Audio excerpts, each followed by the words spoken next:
டேய் பல கம்பெனி, நீ தான் இப்படி கெட்டு போயிருக்கேன்னு பார்த்தா உங்க கூட சேர்ந்து இந்த சங்க கம்பெனிக்காரனையும் சேர்த்து கெடுத்து வச்சிருக்க நீ. என்னன்னு பாத்தீங்கன்னா ஆப்பிள்ல கிட்டத்தட்ட லாஸ்ட் 6 ஜெனரேஷனா டிசைன்ல எந்த ஒரு பெரிய சேஞ்சஸுமே கொண்டு வராம ஜஸ்ட் கேமரா பம்போட சைஸ் இன்க்ரீஸ் பண்றது டிக்ரீஸ் பண்றதுமா பண்ணி நியூ ப்ராடக்ட் லான்ச் பண்ணிட்டு இருக்கான்னு பார்த்தா இந்த சாம்சங் கம்பெனிக்காரனும் அதை அப்படியே ட்ரேஸ் பண்ணி பண்ண மாதிரி பண்ணிட்டு இருந்தான். கேட்டா எங்களோட ஐடென்டிக்கல் டிசைன் ஃபர்ஸ்ட் இம்ப்ரெஷன், அதாவது ஃபர்ஸ்ட் லுக்லயே எங்களோட ப்ராடக்ட்டை பார்த்தா தெரிஞ்சுன்னு ஒரு உருட்டு வேற உருட்டுறான். இன்னும் என்ன நீ பைத்தியக்காரனாவே நினைச்சிட்டு இருக்கிறல?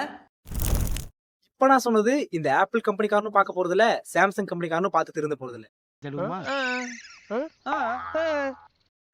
ஆடியன்ஸா நீங்க தெரிஞ்சுக்க வேண்டியது, நீங்க ஒரு பிசினஸ் பண்றீங்க, ஒரு ஆண்டர்பிரினர்ஷிப்ல இருக்கீங்க அப்படின்னா உங்க ப்ராடக்ட்டுக்கு ஃபர்ஸ்ட் ஆடியன்ஸ் கிட்ட ஒரு ட்ரஸ்ட் ஒரு பில்ட் பண்ணுங்க. அதாவது ஒரு நம்பிக்கையை கிரியேட் பண்ணிட்டீங்க அப்படின்னா நீங்க எந்த ஒரு நியூ இனோவேஷன் பண்ணல அப்படின்னாலும் ஆட்டோமேட்டிக்கா உங்களோட க்ரோ இருந்துட்டே தான் இருக்கும் உங்க பிசினஸ்ல. பட் ஃபர்ஸ்ட் நல்ல ஹோப்பை பில்ட் பண்ணுங்க. அது எங்க இருக்கு? வீடியோ பிடிச்சதா லைக் பண்ணுங்க. இந்த மாதிரி எப்பவுமே யூஸ்ஃபுல்லான வீடியோஸ் பார்க்கணும்னு நினைச்சீங்க அப்படின்னா மட்டும் நம்ம சேனலை சப்ஸ்கிரைப் பண்ணி ஃபாலோ பண்ணிக்கோங்க.